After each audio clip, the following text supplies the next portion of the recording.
Hello, I'm Bud McCord. I'm here in Brazil, South America. Welcome to Food for Thought, Thinking with Jesus, Living with Jesus. We're studying the Gospel of John, and we're learning to see Jesus, hear Jesus, love Jesus, so we can live Jesus.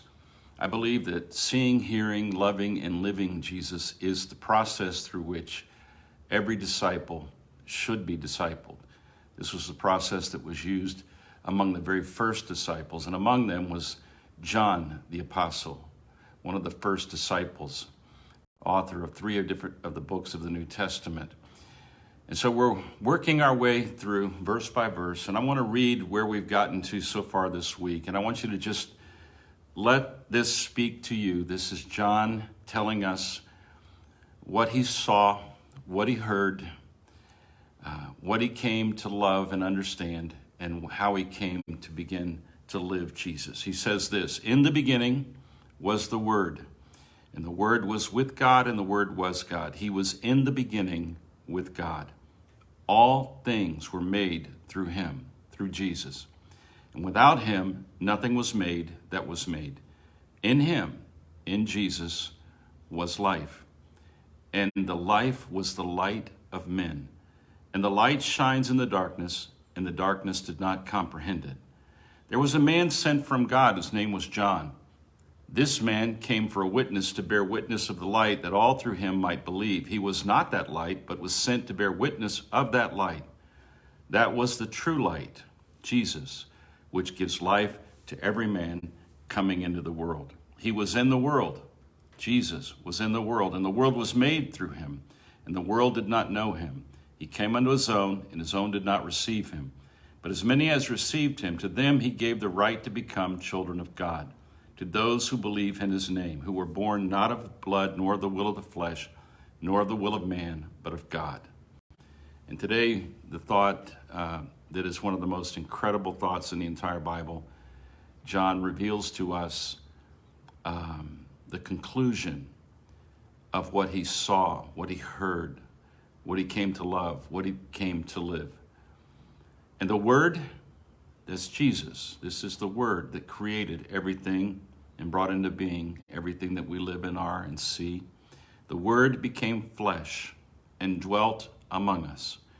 And we beheld his glory, the glory as of the only begotten of the Father, full of grace and truth. We could probably spend weeks and months just trying to get our arms around what he's saying here. But let me tell you what I see, and like a guide, just say, have you considered this? Look here. Isn't this interesting over here? First thing he says, and the Word became flesh. So this Word, this original voice that is the source of all creation, it wasn't a big bang according to what we Christians believe. It was a big voice that created everything. Everything is held together by these words spoken by the Word, which is Jesus Christ. And the Word became flesh. He took on the form of a servant. He took on the form of a human being because he wanted to communicate to us by dwelling among us that he is the manifestation of the very heart and character of God, which is full of grace and full of truth. I think when he says, and the Word became flesh and dwelt among us, he's talking in broad terms, certainly, among us, humanity.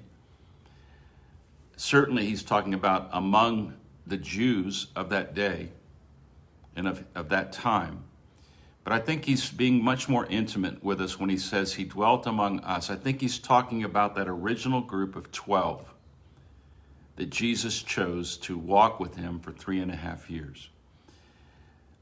This walking with Jesus for 3.5 years was discipleship at its very, very best. Can you imagine what it would have been like if you were able to spend 3.5 years every day waking up in the presence of Jesus Christ, seeing him, hearing him, loving him, and living him? This is a process that's taking place. It's a 3.5-year opportunity for this small group, plus the other people probably that numbered 100 and maybe 150 other people that are at Pentecost, when Jesus finally releases the church out to disciple the world. He takes this group and he allows them to focus their entire attention on him. Now, how would you like to have people so close to you that they were going to spend 3.5 years watching your every movement, your every word, your every action, so that those people could, after 3.5 years, clearly state what your character is? This was the invitation that Jesus came with when he said to these first disciples, "Follow me, and I will make you fishers of men. I will make you people who can catch men and women and turn them into food for the world, something good for the world." So when I think about discipling people, I think that we must ask them to, first of all, see Jesus. And the place that we get to see him the most clearly is in the Gospels. However, it's a mistake to believe that the only place we can see Jesus is in the Gospels, because he is in every single page of the Scriptures. Because he is that voice in Genesis 1 that is saying, "Let there be light. Let there be life." He is the voice of God. So if we want to disciple people, we must direct them to paying attention to Jesus, not to us. And I want to say this very carefully so as to not be misunderstood. We should not be discipling people to the Bible. We should be discipling people to the one the Bible makes clear to us. If you just attach people to a doctrinal statement or a religious expression or a cause that sounds Christian, or if you disciple people to an institution, or you disciple people to a cause, a political cause related to Christianity, for instance, I really think that we miss the statement of John when he says here, he says this to him. He said, "And the Word became flesh and dwelt among us, and we beheld his glory." I don't really believe you can become a true disciple until you look long enough and hard enough at Jesus to see his glory. And to be a witness that he is the begotten of the Father, and he is full of grace and truth.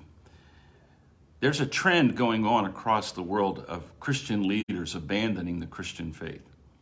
There's a trend in the world here in Brazil, across Europe, and many places where many people are saying, "I no longer believe." Well, I can say this to you. I don't think that anybody who has truly seen the glory of Jesus and the grace and truth of Jesus that will walk away from Jesus. They may walk away from a denomination. They may walk away from a particular kind of doctrinal statement. They may walk away from a leader that they've been following.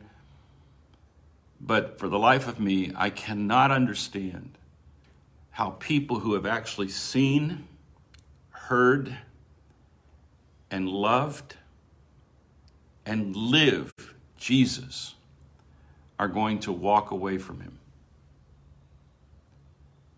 Perhaps it happens, but I really believe when people are discipled to the perfection of Jesus, the purity of Jesus, the power of Jesus, the presence of Jesus in our lives, that they will walk through this journey of life as did those first disciples. And it's really good to remember that the first disciples, one of them was a traitor, The other 11, one of them was John. He was one of those 11.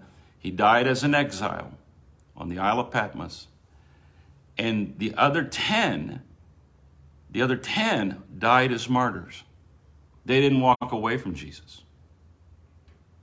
They did not walk away from Jesus. I understand when people get upset with the Baptist church. I'm a Baptist pastor. I know why they get upset with Baptist churches and Baptist pastors. I understand why people get frustrated with biblical interpretations that seem to be twisted towards some sort of ideology from one side or the other. I get that. I've lived with that my whole life. I understand why people sometimes are frustrated because we Christians don't live what Jesus described that is possible that we can. I get that. I understand that.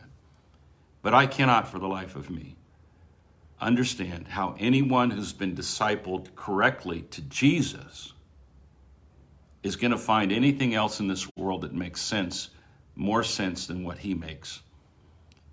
I just can't seem to get my arms around it. That doesn't mean that I could not fail or I couldn't make a mistake. I'm just saying to you, I've been looking at him, I've been hearing him, and I've been loving him, and I've been living him, and I can't imagine that there's any other way, any other truth, or any other life. And I think that's where John was.